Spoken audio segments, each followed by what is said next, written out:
Sa bansa natin, ang hirap talagang isipin na kahit na nga sa agrikultura, ang pundo nila ay bilyon-bilyon pa.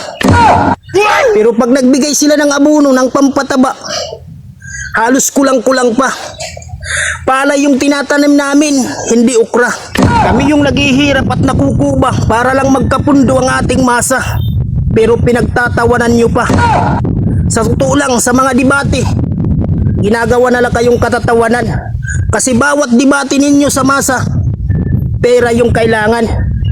Dati, yung presidente pag nakakita ng mga tambay na tao na walang mga trabaho, halos ikulong. Kasi galit yung ating presidente.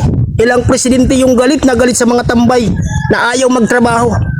Pero ngayon, yung mga tambay naman, yung nagagalit sa presidente.